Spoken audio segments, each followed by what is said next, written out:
Hello guys, chapter number 1 class 10th solve MCQs exercise की पहली MCQ है कि हमारे पास a transverse wave on a string has an amplitude A. एक ट्रांसवर्स वेव है जिसके एम्पलीट्यूड हमारे पास ए है। A tiny spot on the string is colour red, और उस स्ट्रिंग पे एक स्पॉट लिया है जिसे हमने रेड कलर दिया है। As one cycle of the wave passes what is the total distance travel by the red spot. कहता है कि हमारे पास एक ट्रांसवर्स वेव है, उसे हमने एक स्पॉट पे रेड कलर दिया है, यहां पे हमने रेड कलर दिया है। वो कहते हैं वन साइकिल अगर पास होगी तो वो कितना एम्पलीट्यूड कवर करेगा। तो ये देखिए हमारे पास सबसे पहले ये एक ट्रांसवर्स वेव आ गई, ये कंप्लीट साइकिल आ गई। अब देखें ये पॉइंट यहां से यहां तक कवर करेगा प्लस ए। अब यहां से यहां तक भी इसने डिस्टेंस कवर किया, फिर ये यहां से यहां तक आया माइनस ए, फिर यहां से मीन पोजीशन पे गया। अब देखें इसने टोटल जो डिस्टेंस कवर किया है वो है ए प्लस 2a प्लस ए, तो ये हमारे पास हो जाएगा 4a। तो स्ट्रिंग जो थे उसने वो जो स्ट्रिंग पे हमने रेड स्पॉट कवर किया था उसने टोटल एम्पलीट्यूड कितना कवर किया 4a। तो ये हमारे पास ऑप्शन नंबर डी है 4a। ठीक है।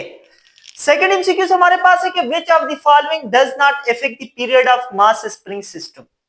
चार ऑप्शन दिए गए हैं, मास, स्प्रिंग कांस्टेंट, एम्पलीट्यूड या ये सब। इन सब में से कौन सी एक ऐसी चीज है जो हमारे पास मास स्प्रिंग सिस्टम पे डिपेंड नहीं करती।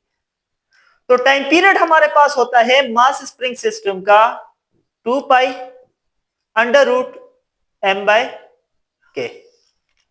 अब देखें टाइम पीरियड हमारे पास दो चीजों पे डिपेंड कर रहा है, मास पे, स्प्रिंग कांस्टेंट पे। लेकिन यहां पे मास भी दिया हुआ है, इस पे भी डिपेंड कर रहा है, स्प्रिंग कांस्टेंट पे भी डिपेंड कर रहा है। अब क्वेश्चन में हमसे पूछेगा किस पे डिपेंड नहीं करता, तो देखें इसमें एम्पलीट्यूड पे कहीं पे भी डिपेंड नहीं कर रहा। तो टाइम पीरियड एम्पलीट्यूड पे डिपेंड नहीं करता, मास और स्प्रिंग कांस्टेंट पे डिपेंड करता है।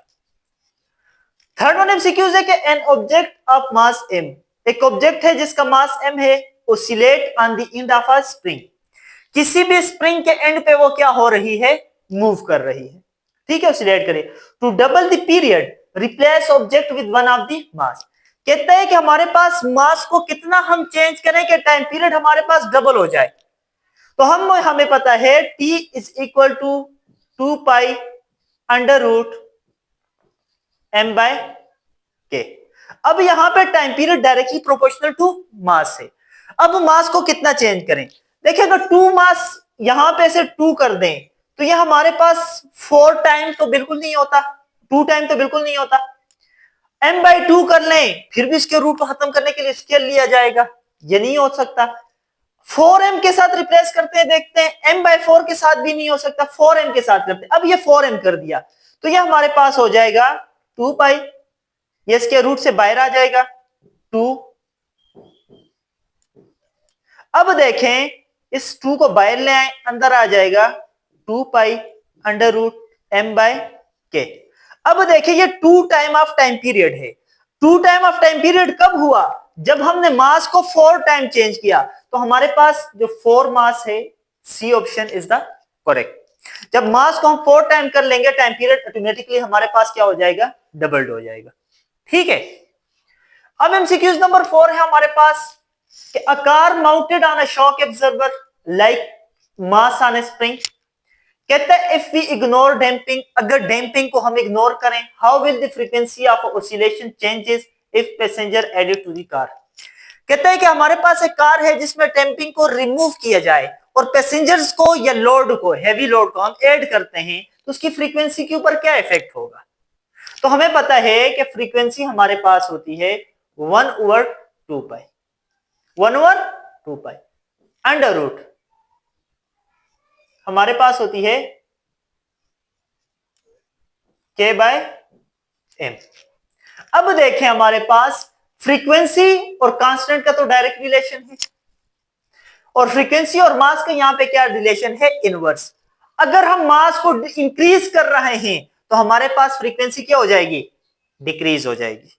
तो जितना भी लोड इंक्रीज करते जाएंगे तो फ्रीक्वेंसी हमारे पास क्या हो जाती है, डिक्रीज होती जाती है। ठीक है, अब फिफ्थ एमसीक्यू है कि if the pendulum completes exactly 12 cycle, अगर नंबर ऑफ साइकिल जो कवर कर रही है वो है n is equal to 12 in 2 minutes, time हमारे पास है 2 मिनट्स, फ्रीक्वेंसी हमने फाइंड करनी है।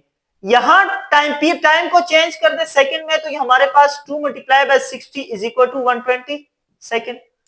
अब फ्रीक्वेंसी हमने फाइंड करनी है तो फ्रीक्वेंसी हमारे पास होती है number of turns divided by time period. अब नंबर ऑफ टर्न्स 12 है डिवाइडेड बाय 120 सेकेंड, तो ये हमारे पास आ जाएगा 0.10।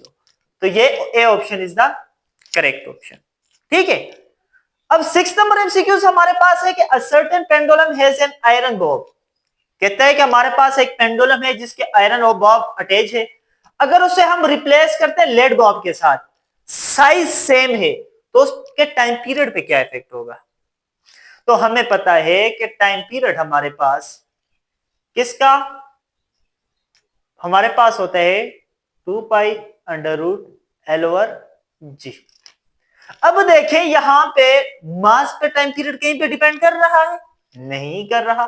तो जब टाइम पीरियड मास पे डिपेंडेंट ही नहीं है तो हमारे पास वो पेंडुलम जो है आयरन बॉब होगा तो उसकी टाइम पीरियड जो होगा वो क्या रहेगा, सेम रहेगा।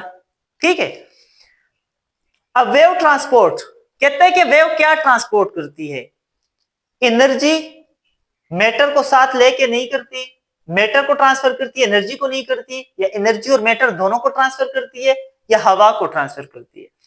तो याद रखें वेव्स हमेशा एनर्जी को ट्रांसपोर्ट करती है, मैटर को ट्रांसपोर्ट नहीं करती। ठीक है, और कहते हैं कि अब हमारे पास वेव्स क्या हो रही है, बेंड हो रही है किसी भी एज से ऑफ द ऑब्स्टिकल, ऑब्स्टिकल के एज से जब हमारे पास वेव्स बेंड होगी उसे हम क्या कहते हैं। ऑप्शन है रिफ्लेक्शन, रिफ्लेक्शन में हमारे पास बाउंस बैक ऑफ वेव्स होती हैं। रिफ्रैक्शन में हमारे पास किसी एक मीडियम से दूसरे मीडियम में जाते हुए डायरेक्शन को चेंज करना। डायफ्रैक्शन में हमारे पास किसी भी स्मॉल होल से या नैरो ओपनिंग से या ऑब्स्टिकल से लाइट या वेव्स हमारे पास जब बेंड्स होती हैं उसे हम क्या कहते हैं, डायफ्रैक्शन।